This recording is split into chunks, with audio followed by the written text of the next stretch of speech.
Bonsoir, bonsoir à tous. En tout cas, j'espère que vous allez bien, bien par la grâce de Dieu. Et voilà, j'encourage vraiment ceux qui veulent participer à la première réunion déjà de mardi de s'inscrire. Voilà, théoriquement, il y a encore de la place, mais après, on pourra toujours vous mettre le dimanche. On va essayer, on fait en sorte vraiment que ça soit fait en toute sécurité.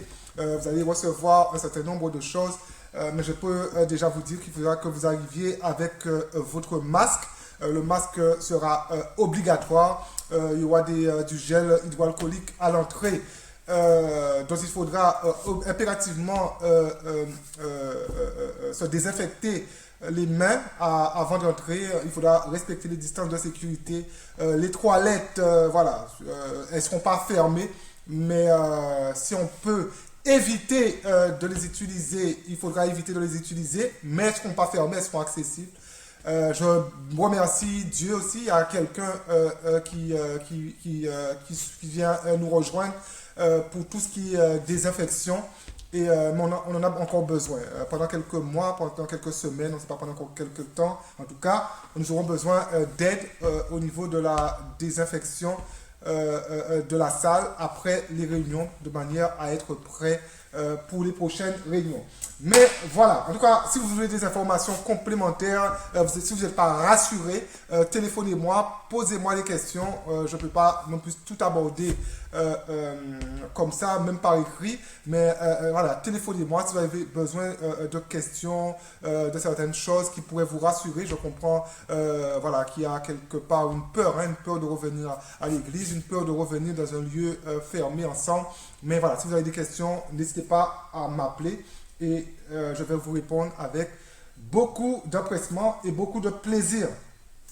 Ce matin, le titre du message, c'est Jésus, le justicier. Jésus, le justifié. Et je vais lire pour cela Jean 3, le verset 16. C'est un texte que j'ai déjà prêché ici, que j'ai déjà prêché tellement de fois quand j'étais en France, chez le pasteur Messonnier. Mais c'est un texte qui est tellement riche, la parole de Dieu, elle est tellement bonne, tellement riche, elle fait tellement de bien. Jean 3, 16, c'est un texte très complet. C'est un texte qui parle aux croyants, mais aussi aux non-croyants. Et ce soir, je vais plus parler aux non-croyants avec Jean 3,16. Car Dieu, Jean 3,16 qui nous dit que car Dieu a tant aimé le monde qu'il a donné son Fils unique, son unique Fils, afin que quiconque croit en lui ne périsse point, mais qu'il ait la vie éternelle.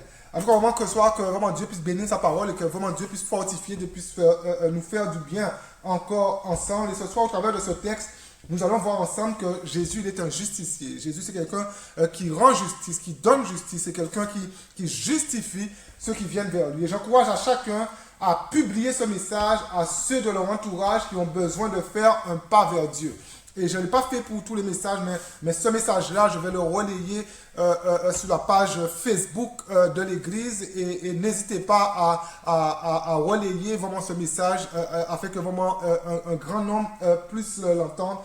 Et surtout des gens de la région, je veux dire, on cherche à toucher des gens de la région, des gens qui ne connaissent pas Christ dans la région. Et voilà, et toute cette vidéo, là on va vraiment partir tout doucement, mais c'est quelque chose que j'ai jamais dit. Mais dans voilà, toutes les cultes en ligne que nous avons fait, c'est pas dans l'intention que des gens qui ont déjà des églises abandonnent leurs églises et viennent chez nous, mais c'est que vraiment nous puissions avoir des nouvelles personnes qui viennent. Et voilà, après, voilà, on a déjà reçu des gens qui viennent d'autres églises, on regarde cas par cas, mais nous, c'est pas notre but. On ne veut pas vider des églises pour remplir ici et tout ça, c'était vraiment pour maintenir en forme, en condition spirituelle les chrétiens d'ici, mais aussi pour essayer d'atteindre des gens qui n'ont jamais été jusqu'à maintenant atteints par l'évangile, ou alors des gens en fait qui pendant un laps de temps n'allaient plus à l'église et étaient complètement perdus dans leur foi. Et si au travers des messages que vous avez entendus, vous dites j'ai envie de retourner à l'église, revenir à l'église, la porte elle est grande ouverte, mais voilà, mais c'est surtout pas pour vider les églises aux alentours. En tout cas, j'encourage vraiment chacun à publier ce message à des gens qui n'ont jamais fait de rencontre avec Christ, jamais fait de pas avec Dieu, devant Dieu, pardon. Et la justice de Dieu est un thème de la Bible que j'affectionne beaucoup. La justice de Dieu, justice par rapport aux pauvres, justice par rapport à l'orphelin, justice par rapport à des femmes battues, justice par rapport à des gens qui ont faim, qui ont soif, justice aussi dans l'Église pour protéger les chrétiens. C'est un thème que j'affectionne beaucoup. Pourquoi? Parce que la justice de Dieu aussi me conduit toujours à Jésus. La justice de Dieu me conduit toujours à l'amour, à la compassion, à la miséricorde de Dieu. Elle me fait dépendre de Jésus et de Jésus seulement. Comme ce soir, quelqu'un qui m'entend a besoin de dépendre de Dieu. Votre véritable vie, mon ami, elle se trouve en Jésus. Et souvent, on parle d'église et tout, mais ce n'est pas une question de venir à l'église, ce n'est pas une question de venir s'asseoir sur des chaises, mais c'est réaliser que ma véritable vie, ta véritable vie, se trouve en Jésus. Jésus le justicier signifie qu'il est venu sur cette terre pour rendre justice, pour rendre libre des hommes et des femmes qui sont tenus sous l'esclavage du diable. Il y a vraiment un esclavage qui est là, un asservissement qui est là, et Jésus est venu rendre justice pour rendre libre. Et après ce message, vous ne pourrez plus avoir pour maître le diable, vous serez délivrés entre les mains du diable. La justice de Dieu, elle est libératrice. La justice de Dieu, c'est une délivrance pour chacun. Et ce soir, je déclare que vraiment, il y aura des vies qui vont changer, des vies qui seront transformées, des vies qui seront délivrées de l'esclavage du diable. Jean 8,36 nous dit, si donc le Fils vous a franchi, vous êtes réellement libre. Vous serez réellement libre. Si donc le Fils vous a franchi, vous serez réellement libre. C'est pour la liberté que Christ a franchi ce soir. Et mon premier point ce soir, l'homme a besoin de la justice de Dieu. L'homme a besoin de la justice de Dieu. Afin que quiconque croit en lui, l'homme a besoin de la justice de Dieu. Afin que quiconque croit en lui. Le besoin de l'homme, il est exprimé dans ce texte. Il est exprimé. Afin que quiconque, à la base, tous les hommes sans exception, sont dans le péché. Nous sommes tous pécheurs. Nous sommes nés dans une marmite qu'on appelle péché. Il n'y a aucun homme ici-bas qui pourra me dire ce soir, je ne suis pas affecté par le péché. Personne qui vient à l'église, personne qui ne vient pas à l'église, il n'y a aucun homme ce soir qui pourrait me dire, je ne suis pas affecté, ça ne me concerne pas, je ne suis pas affecté. La sainteté de Dieu, c'est le meilleur détecteur du péché. Quand je me place devant Dieu et que l'Esprit de Dieu touche, je prie vraiment que l'Esprit de Dieu puisse toucher vraiment des vies ce soir, parce que quand un jour le Saint-Esprit m'a touché, et j'ai pris conscience vraiment de toute cette laideur, de toute cette noirceur, de toute cette méchanceté qui était au-dedans de moi. Pourquoi? Parce que le Saint-Esprit m'a touché. J'étais face à la sainteté de Dieu et je prie que vraiment des hommes et des femmes, là où vous êtes ce soir, que vous soyez mis au contact de la sainteté de Dieu. Et quand nous comparons cette sainteté, la sainteté de Dieu, quand nous nous comparons à cette sainteté, le résultat est que nous avons tous été salis par le péché. On réalise qu'on est tous salis par le péché. On réalise qu'on a tous quelque chose. Et on est tellement salis par le péché. Je me rappelle un jour, je ne connaissais pas encore Christ, mais j'étais dans une boîte de nuit. Et alors que j'étais dans cette boîte de nuit, j'étais avec mon cousin, avec un autre ami, avec un autre pote. Et nous sommes rentrés dans cette boîte de nuit, nous sommes rentrés dans cette salle. Et je me suis assis sur un fauteuil de la boîte de nuit. Mes amis ont été s'amuser. Moi, je suis resté assis sur ce fauteuil. Et subitement, en fait, dans cette boîte de nuit, je me suis senti subitement sale. Je me suis senti, c'est comme si on avait versé un seau de boue sur moi. Et c'était tellement horrible parce que j'avais l'impression que tout le monde était propre. Et moi, j'étais sale, j'étais le pire malfaiteur de la salle. Mais c'est parce que subitement, le Saint-Esprit, j'étais dans une boîte de nuit, mais le Saint-Esprit de Dieu m'avait mis face à la sainteté de Dieu et je prenais conscience en fait de qui j'étais réellement. Je prenais conscience en fait que j'étais sali par le péché. Cela signifie que vous tous qui m'écoutez ce matin, ce soir, vous avez besoin de la justice de Dieu. Une justice qui sauve, une justice qui délivre, une justice qui restaure, une justice qui relève, une justice qui encourage. Vous avez besoin de cette justice. Cette justice qui ouvre le chemin vers le ciel pour chaque homme sans exception. Vous savez, être gentil ne suffit pas. Donner de l'argent à des associations ne suffit pas. Même si cela a été possible, même une vie, et ça n'a jamais été possible, même une vie sans péché ne suffit pas pour plaire à Dieu, n'étant pas sauvé par nos œuvres. Nous ne sommes pas sauvés par ce que nous sommes capables de faire ou ce que nous ne sommes pas capables de faire. Vous ne pouvez pas vous sauver par vos actions, par vos œuvres, mais uniquement par la justice de Dieu acquis à la croix. Un texte que j'aime beaucoup, et c'est un texte que j'ai découvert rapidement après ma conversion. C'est Romains 3, 23, parce que j'aimais beaucoup lire Paul après ma conversion, mais j'ai des raisons à cela. Romains 3, 23 nous dit, car tous ont péché et sont privés de la gloire de Dieu. Tous ont péché, sans exception, tous ont péché. Tous les hommes ont péché. Vous qui m'écoutez aujourd'hui, vous avez péché. Moi qui vous parle ce matin, j'ai péché. Tous ont péché, sont privés de la gloire de Dieu. Le péché, il est dans l'homme. Sa propre justice est souillée. Sans Jésus, l'homme est coupé de la présence de Dieu. Pourquoi? Parce que sans Jésus, il n'y a pas de justice. Sans Jésus, il n'y a pas de justesse. Sans Jésus, il n'y a pas de juste valeur. Sans Jésus, la balance, elle est faussée. Et justice ramène à cette idée. Et souvent, en fait, dans les tribunaux, on associe la justice avec, on décide une balance parce que la justice est associée avec cette idée de balance. Cette idée, en fait, d'équilibre.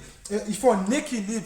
Et ce que le monde a besoin aujourd'hui, c'est de l'équilibre. Il manque d'équilibre. Sans Jésus, il n'y a pas de justice de Dieu. Sans Jésus, il n'y a pas d'équilibre. Sans Jésus, vous ne pouvez pas être considéré juste devant Dieu. Sans Jésus, il demeure comme une barrière entre l'homme et Dieu.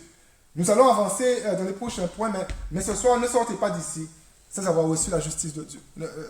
Ne sortez pas de devant cet écran, ne sortez pas de devant votre ordinateur, ne sortez pas de devant votre tablette, ne sortez pas de devant votre smartphone sans avoir reçu la justice de Dieu, sans avoir dit, Seigneur, donne-moi cette justice, donne-moi ton amour, donne-moi ta vie, donne-moi, Seigneur, l'éternité.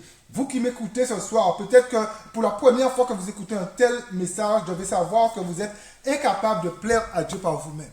Et il y a des gens qui pensent que je peux plaire à Dieu par moi-même, je ferai ça, je ferai ci, je vais plaire à Dieu, je vais m'efforcer, je vais plaire à Dieu, je vais donner l'aumône, je vais plaire à Dieu, je vais faire ma BR, ma bonne action, je vais plaire à Dieu, je vais aider un vieillard à traverser, je vais plaire à Dieu. On ne peut pas plaire à Dieu par nous-mêmes. Et d'ailleurs, tant que vous serez ici-bas, vous serez incapable de plaire à Dieu. Il n'y a qu'en Jésus que je peux plaire à Dieu. Il n'y a que la justice de Jésus. Il n'y a qu'au travers de la justice de Jésus que je peux plaire à Dieu. C'est pour cela que vous avez besoin de la justice de Dieu, la justice de Dieu qui se trouve en Jésus. Vous savez, quand on réalise qu'on a besoin de la justice de Dieu, et quand on saisit en fait cette justice, rien ne peut nous ébranler. Parce que nous sommes en fait sur quelque chose d'inébranlable. On est sur une balance inébranlable. Ça ne peut pas pencher à droite, ça ne peut pas pencher à gauche, parce que Jésus est juste. En lui, il n'y a pas d'ombre de variation, il n'y a pas de changement, il est juste. On est sur quelque chose d'inébranlable. Parce que ce n'est plus nous qui vivons quelque part, mais c'est Christ qui vient en nous. C'est sa balance qui vient en nous, c'est son équilibre qui vient en nous, c'est sa vie qui vient en nous, c'est sa justice qui vient en nous. Vous serez secourés, mais vous allez tenir bon. Parce que votre salut ne dépendra pas de vous, mais de ce que Jésus a fait pour vous. À part avoir reconnu que je suis pécheur et accepté Jésus dans ma vie, en 2003 je l'ai fait, je n'ai rien fait pour mériter le ciel. Rien fait. Mais j'ai juste dit oui à Dieu. Tel que je suis venu. Tel que je suis, j'ai dit Seigneur, je suis pécheur, je suis mauvais. Seigneur, je reconnais que j'ai besoin de toi. Et il a envahi ma vie. Le ciel est entré dans ma vie. Nous ne méritons rien. Et tout n'est que grâce. Dieu a tant aimé le monde, afin que quiconque croit. Ce quiconque prouve que tous les hommes ont besoin de se mettre au bénéfice de l'œuvre que Jésus a accomplie. Dieu vous aime. Et vous qui m'écoutez ce matin, c'est tellement important de le savoir. Il y a des gens en fait qui n'arrivent pas à saisir que Dieu les aime. Il y a des gens qui n'arrivent pas. Comment un Dieu si bon? Si Dieu existe, il est si bon. Comment? Mais non, Dieu vous aime. Peu importe ce que vous avez fait hier soir, peu importe ce que vous avez fait de la journée, peu importe ce que vous avez fait l'année dernière, peu importe là où vous vous trouvez derrière une prison, peu importe là où vous êtes, Dieu vous aime et veut toucher, transformer votre vie. Il vous aime tel que vous êtes et vous appelle dans sa présence tel que vous êtes. Et réalisez ce soir que vous avez besoin de lui. Ne donnez pas l'autorisation à votre âme de sortir en fait de ce message sali par le péché comme vous êtes arrivé devant cet écran. Sortez devant votre écran ce soir en étant libéré, en étant libre, en étant vraiment cet homme, cette femme que Dieu veut que vous soyez en lui. Et ce soir, pour vous, c'est un temps de restauration, je le déclare. Pour vous, c'est un temps de salut. Pour vous, c'est un temps nouveau qui conduit vraiment, qui vous conduira jusqu'à l'éternité de la présence de Dieu. C'est un temps pour vous de consolation. Ne sortez pas de devant votre écran sans avoir dit oui à Dieu. Et mon deuxième point, la justice de chaque homme, elle est en Christ. Jésus est celui qui a payé au prix de sa vie pour que vous puissiez pouvoir choisir ce soir l'éternité. Il a payé. Le prix a déjà été payé. Et c'est là, en fait, que le salut, c'est quelque chose de tellement simple, de tellement accessible. Et souvent, le message, par beaucoup d'églises, par beaucoup de prédicateurs, le message de l'évangile a été tellement compliqué, complexifié, rendu complexe, rendu inaccessible. Mais le message de l'évangile est simple. Jésus a tout fait pour moi. Et moi, je dis oui à Dieu.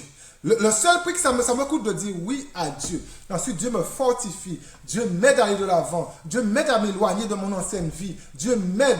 La parole de Dieu dit les choses anciennes sont passées et toutes choses sont devenues nouvelles.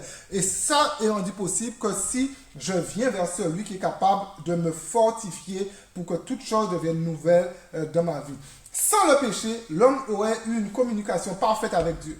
Mais le péché a rompu cette communication. Le péché s'est mis entre l'homme et Dieu. Et aujourd'hui, cette communication a besoin d'être retrouvée. Vous avez besoin, en fait, d'être comme connecté vraiment entre ciel et terre. Il y a vraiment quelque chose qui a été rompu. C'est comme une ligne, en fait, qui vous relaie avec le ciel. Et Satan est venu, il a juste coupé cette ligne. Et vous savez, chez vous, si on vient, on coupe la ligne de téléphone, il n'y a plus de contact avec l'extérieur. Et c'est pareil, en fait, cette ligne a été coupée et il n'y a plus de contact. Mais si vous criez à Dieu en Jésus, cette communication peut être restaurée à nouveau et pouvez être à nouveau connecté avec le ciel, avec la présence de Dieu, avec la gloire de Dieu. Dieu le fait. Le péché qui a coupé cette communication doit être ôté ce soir. Le péché qui est une barrière qui empêche à l'homme d'atteindre Dieu doit être ôté ce soir. Mais c'est à la fois tellement simple d'avoir la victoire sur le péché.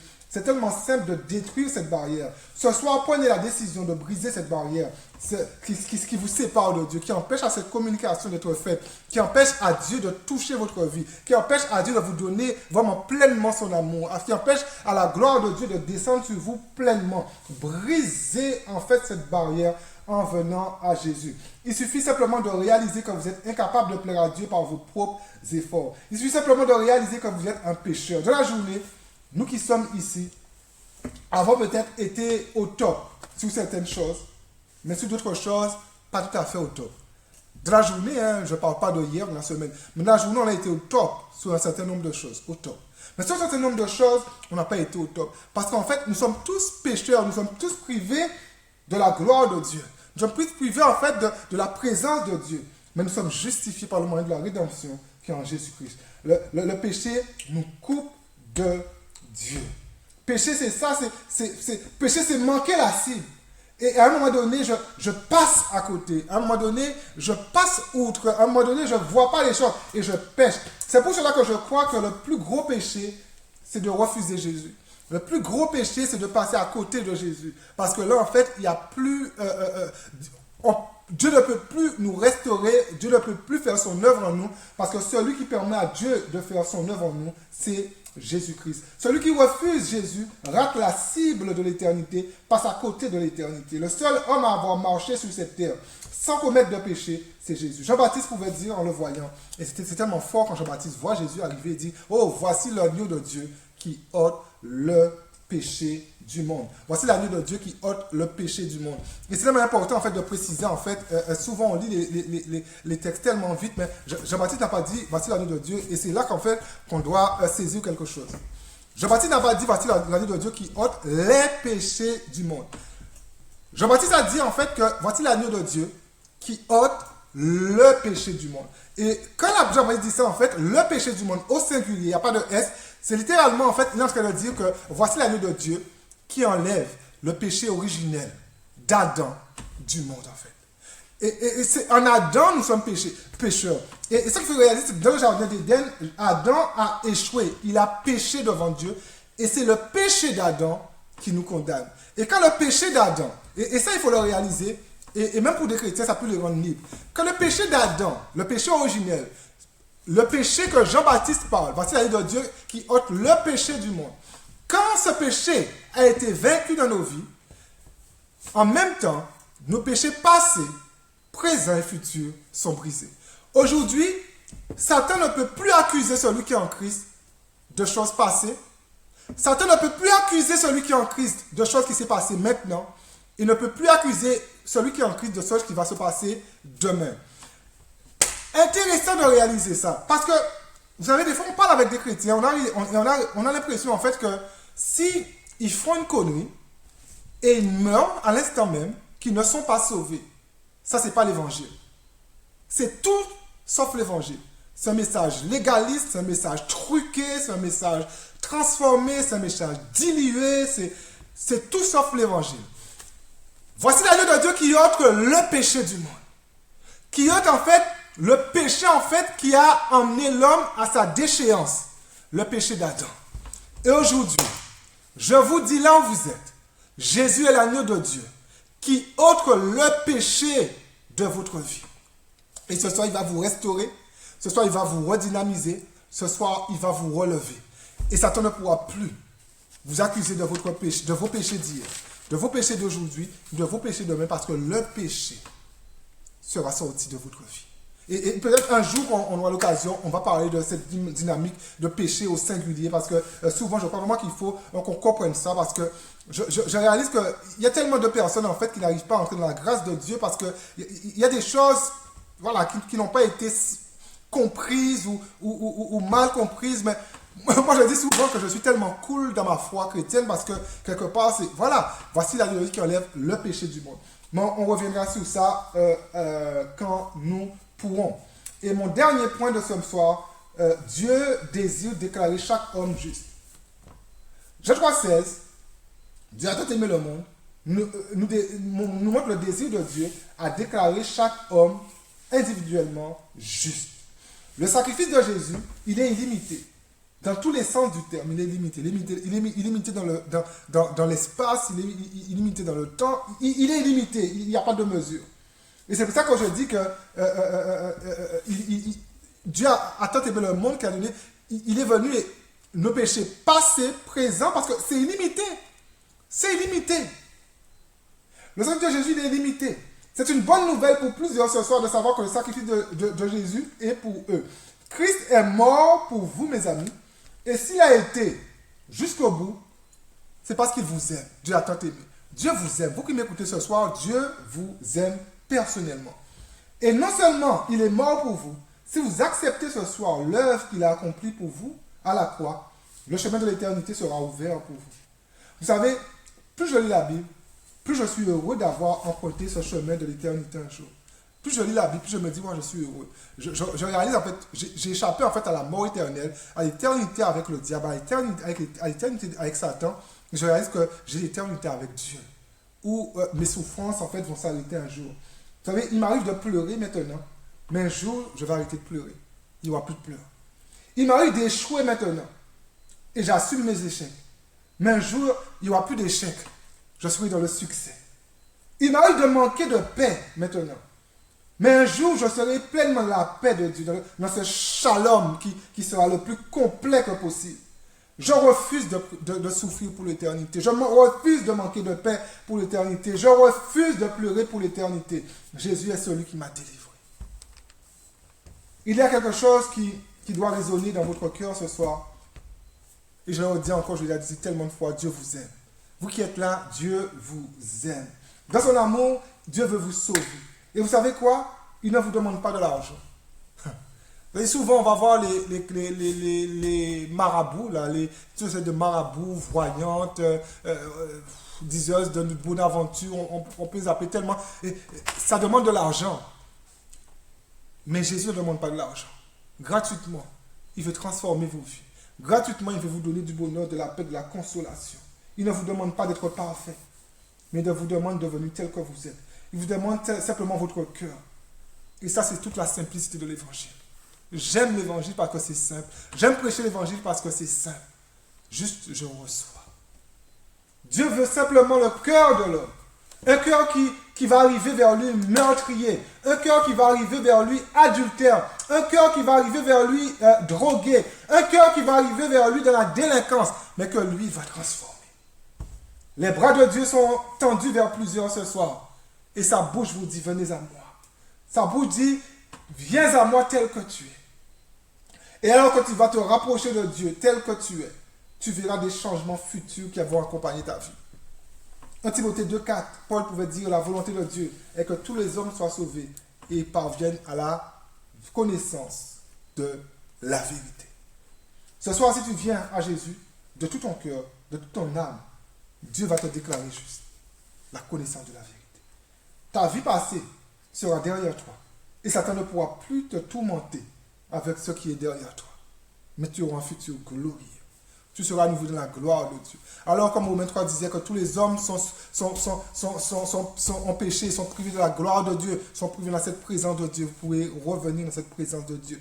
Vous allez retrouver la gloire de Dieu dans votre vie. Et quand Satan te rappellera ton passé, tu pourras leur rappeler son futur, qui est voué à la destruction. Et je vais conclure en disant que ma conclusion, elle est précise ce soir. Vraiment précise. Dieu veut rendre juste plusieurs personnes ce soir. Je le crois. Que l'Esprit de Dieu puisse vous convaincre maintenant que vous êtes pécheur. Que l'Esprit de Dieu puisse vous convaincre maintenant que vous êtes privé de la gloire de Dieu et que vous avez besoin de revenir à Dieu. Alors que vous serez convaincu de ça, tournez votre cœur à Dieu. Là où vous êtes, dites à Dieu, Seigneur, viens habiter en moi. Je reconnais que je suis pécheur, je reconnais que j'ai fait des fautes, mais viens habiter en moi. Seigneur, tous ces temps de confinement qui sont passés, je ressens, Seigneur, qu'il y a eu quelque chose vraiment de bizarre qui s'est passé. Mais peut-être, Seigneur, c'est un message que tu avais pour moi. Peut-être que tu es là et tu reconnais, Seigneur, peut-être que c'est un message que tu avais pour moi. Mais Seigneur, je viens vers toi ce soir. Et je te donne ma vie. Je te donne mon cœur. Je te donne tout ce qu'il y a en moi. Au nom de Jésus. Amen. Alléluia. Donc vraiment, si quelqu'un a fait cette prière vraiment de rencontrer Christ, je vous encourage vraiment à prendre contact avec moi. Si vous habitez dans la région, prenez contact avec moi. 04 72 57 37 10. 04 72 57 37 10. Prenez contact avec moi. Je ferai, c'est avec plaisir que je vais vous rencontrer. Si vous voulez même un appel en visio, on pourra se voir en visio. Je l'ai fait pendant quelques fois, pas beaucoup, mais pendant le confinement, je l'ai fait quelques fois avec quelques personnes. Et voilà, c'est avec plaisir que je ferai ça avec vous. Mais ne restez pas dans votre coin, prenez contact avec moi. Si le message vous a touché, ne laissez pas le diable venir enlever ce qui a été semé dans votre vie, cette bénédiction qui a été semée dans votre vie ce soir. Ce soir, je ne vous ai pas invité à appartenir à une religion, mais je vous ai invité à une relation personnelle avec votre Sauveur. En tout cas, vraiment que Dieu vous bénisse. J'encourage vraiment les chrétiens aussi parce que c'est un temps de prière. Et aujourd'hui, prenez un temps et priez pour les âmes perdues. Priez pour la ville de Jemap qui a besoin de la grâce de Dieu pour que des âmes à Jemap puissent se tourner à Christ. Priez pour la région Mons-Borinage qui a besoin de Dieu. Priez pour la Belgique et priez aussi pour le monde. On vit dans des temps assez de détresse. J'étais avec quelques pasteurs hier soir et voilà, les temps sont compliqués pour tout le monde. Dans la gestion de l'église, dans la façon de gérer les choses. Voilà, tout le monde se retrouve un peu ébranlé, un peu perdu, un peu... Voilà, on ne sait pas vraiment quoi faire. Est-ce qu'on fait bien, est-ce qu'on ne fait pas bien? Voilà, c'est tous des questionnements. Mais il y a des choses vraiment... Mais priez. Priez pour aussi bien les autorités spirituelles qui sont dans le pays, qui sont dans notre nation. Quand je parle d'autorité ministère, je parle vraiment tous les pasteurs, mais priez aussi pour les autorités politiques de notre pays. C'est pas simple, mais ils ont besoin de votre prière. Mais voilà, aujourd'hui, c'était vraiment ciblé évangélisation, penser aux âmes. Priez aussi pour que Dieu puisse nous donner ensemble une passion aussi pour les âmes. Il ne faut pas que ça disparaisse de nous. Dieu nous appelle à être des gagneurs d'âmes, des gens qui amènent la justice de Dieu dans la vie de notre génération. Nous devons devenir des passionnés, des gens en fait qui vivons pour voir des âmes changer, transformées par l'évangile. En tout cas, vraiment que Dieu vous bénisse et à très bientôt. Que Dieu vous bénisse. Au revoir. Bonne soirée.